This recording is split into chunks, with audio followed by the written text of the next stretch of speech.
കഴിഞ്ഞ ദിവസം കേരളത്തിൻ്റെ പ്രിയപ്പെട്ട പ്രതിപക്ഷ നേതാവ് വി.ഡി. സതീശൻ ഒരു വലിയ അവകാശവാദം ഉന്നയിച്ചു. ആ അവകാശവാദം എന്ന് പറയുന്നത് 4 ജില്ലകളിൽ ഒരു ക്ലീൻ സ്വീപ്പ് ആയിരിക്കും എന്നുള്ളതാണ് അദ്ദേഹം പറഞ്ഞത്.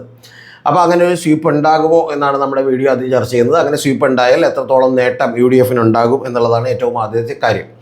അതിൽ അദ്ദേഹം പറഞ്ഞ 5 ജില്ലകൾ ഏതൊക്കെയാണ്? ഒന്ന് എറണാകുളമാണ്, മലപ്പുറമാണ്, വയനാടാണ്, ഇടുക്കിയാണ്, പത്തനംതിട്ടയാണ്. അപ്പോൾ ഈ 5 ജില്ലകളിൽ ഉള്ള ടോട്ടൽ സീറ്റുകളുടെ നമ്പർ എന്ന് പറയുന്നത് 43 സീറ്റുകളാണ്. എറണാകുളത്ത് 14 സീറ്റുകൾ, മലപ്പുറത്ത് 16 സീറ്റുകൾ, 3 സീറ്റുകൾ വയനാട്, ബാക്കിയുള്ള 2 ജില്ലകൾ ഇടുക്കിയിലും പത്തനംതിട്ടയിലും 5 സീറ്റുകൾ വീതം. അങ്ങനെയാണ് 43 സീറ്റുകളുള്ളത്.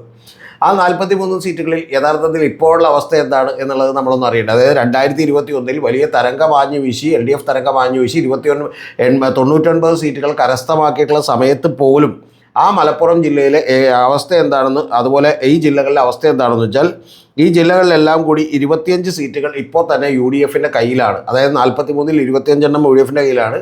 കേവലം 18 എണ്ണം മാത്രമേ LDFൻ്റെ കയ്യിലുള്ളൂ എന്നുള്ളതാണ് വാസ്തവം. അതായത് എറണാകുളത്തേക്ക് വന്നാൽ 9 എണ്ണവും അവരുടെ കയ്യിലാണ്, 5 എണ്ണമാണ് LDFൻ്റെ കയ്യിലുള്ളത്.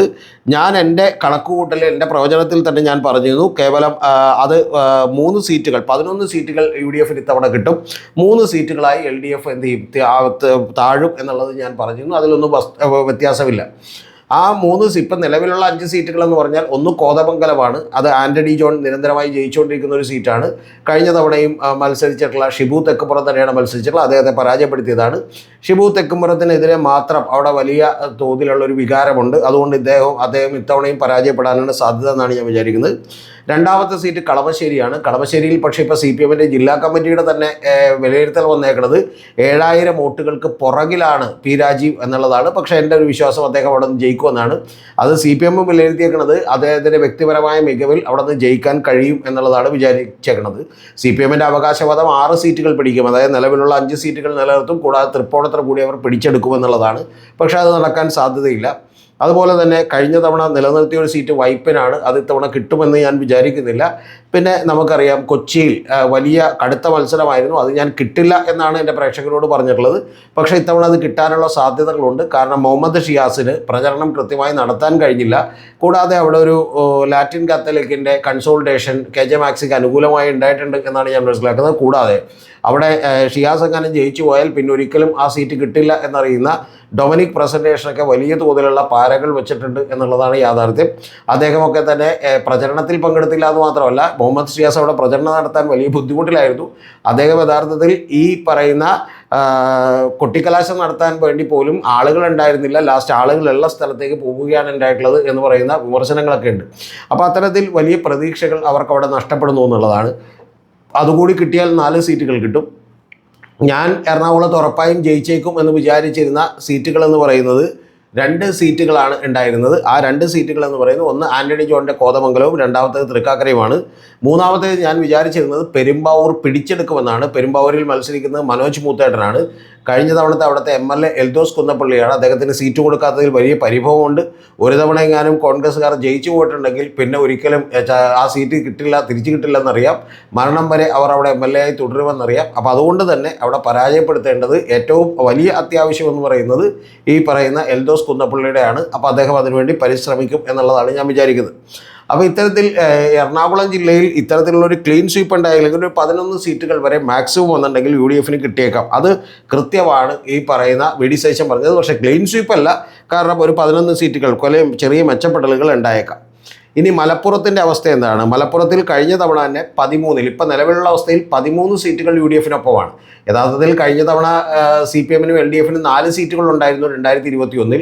ആ 4 സീറ്റുകൾ എന്ന് പറയുന്നത്, ഒന്ന് അബ്ദുറഹ്മാൻ മത്സരിച്ച സ്ഥലമാണ്, പിന്നെ KT ജലീൽ മത്സരിച്ച സ്ഥലമാണ്, പിന്നെ പൊന്നാനിയിൽ നന്ദകുമാർ മത്സരിച്ച സ്ഥലമാണ്. ഇത് 3 എണ്ണമാണ് ഉണ്ടായിരുന്നത്. കൂടാതെ 4മതൊരു സീറ്റ് ഉണ്ടായിരുന്നത് നിലമ്പൂരാണ്. പക്ഷേ നിലമ്പൂരിൽ PV അൻവർ രാജിവെച്ച് ആര്യാൻ ഷൗക്കത്ത് ജയിച്ചപ്പോൾ അവർക്കിപ്പോൾ 3 സീറ്റുകളേ ഉള്ളൂ. പക്ഷേ അവിടെയും വലിയ മുന്നേറ്റം UDF നടത്താനാണ് സാധ്യത എന്നുള്ളതാണ് എൻ്റെ നിഷ്പക്ഷമായിട്ടുള്ള വിലയിരുത്തൽ. അതിൽ 16 സീറ്റുകളുണ്ട്. ആ 16 സീറ്റിൽ 14 സീറ്റും ഇത്തവണ UDF നേടും എന്നുള്ള കാര്യത്തിൽ എനിക്കൊരു അവിശ്വാസവുമില്ല, ഒരു വിശ്വാസക്കുറവുമില്ല.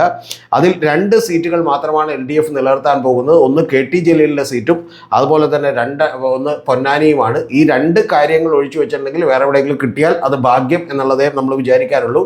കുറുക്കോളി മൊയ്തീനും അതുപോലെ അബ്ദുറഹ്മാനും തമ്മിൽ മത്സരിക്കുന്നുണ്ട്. അവിടെയൊക്കെ ജയിച്ചാൽ ഭാഗ്യം എന്നുള്ളതല്ലാതെ മറ്റൊന്നും വിചാരിക്കാനില്ല. അപ്പോൾ ഇതാണ് അവിടുത്തെ അവസ്ഥ എന്ന് പറയുന്നത്. ഇനി ഇടുക്കിയിലാണ്. ഇടുക്കിയുടെ കാര്യം വരുമ്പോൾ ഇടുക്കിയിലാണ് വലിയ മേജറായിട്ടുള്ള വ്യത്യാസമുള്ളത്. ഇടുക്കിയിൽ കഴിഞ്ഞ തവണ ഒരു സീറ്റ് മാത്രമേ UDF ഉണ്ടായിരുന്നുള്ളൂ. അതിൽ 4 സീറ്റുകളും കൃത്യമായി പറഞ്ഞിട്ടുണ്ടെങ്കിൽ 4 സീറ്റുകളും തന്നെ ഈ പറയുന്ന LDF ആണ് നേടിയിട്ടുള്ളത്.